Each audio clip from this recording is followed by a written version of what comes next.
Hello and welcome to another exciting episode of the Soup Breakdown. Today we're looking at the XVB-FNC Fawn Farsia. And I must be completely honest with you, despite many practice sessions, I have no idea how some of these systems with the Fawn Farsia work. And I will show you what I mean by that. So we'll start off with the basics as always. You have the basic shot there, which is pretty nice.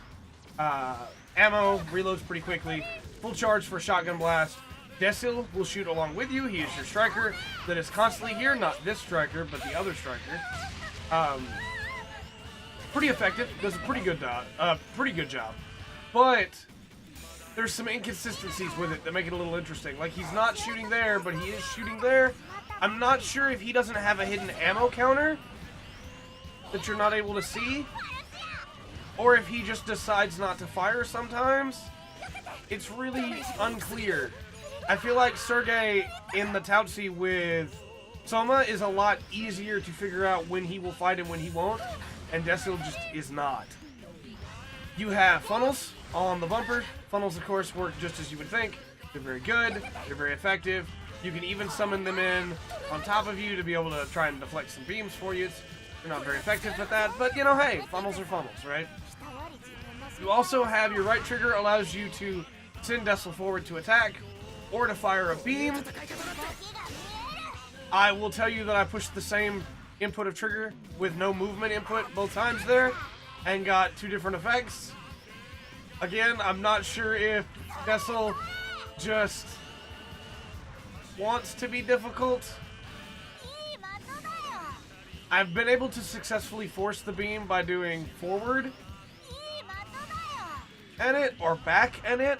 But sometimes I will not be boosting, and I will press it to try and get him to do the melee, and he will do the beam. Even when he does the melee, he's grossly inaccurate, even in red lock range. So I am not a huge fan of the way that Desil plays. I will remind you now, too, this is a DLC suit. So to have this inconsistent ally is not wonderful. When it comes to melee, the Fawn Farsia is fine. It has this stomp. Very reminiscent of the Exia Stomp, does pretty decent damage. You have the standard melee, which goes into this drill move, which is actually very effective. You can really chase people down that don't think you're going to be able to hit them with it, with the range that it has on it. And then you have side melee, which is pretty nice. Not really a good follow-up for that, but you know, hey, it does its job. Then you have back melee, which I'm pretty sure is a melee counter. Despite all of my practicing, I could not get the AI to attack me while I was doing this so I could test it. It almost seems like the game knows what you're doing and the AI will refuse to attack you for as long as you're doing it with anything except for range, and it definitely cannot counter range. The burst is okay. It looks pretty, you know. Desil gets to really do some stuff there, but I'm just not a huge fan of the way the Fawn Farsia plays. If it wasn't DLC, I don't think I would be as negative on it as I am. But with the fact that you have to pay $5 for a suit that I think may be one of the worst playing suits in this game, that's a big problem to me. The goods, the cons, the pros, I would say, are that the stun from Desil is pretty effective if he can hit. But there are just so many cons here that it just does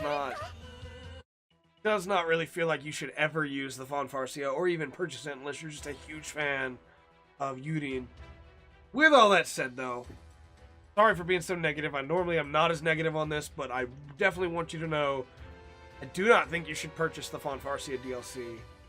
With all that said, I've been Trey. This has been the Full Spectrum, and remember to always enjoy the full spectrum the Fawn Farsia has to offer.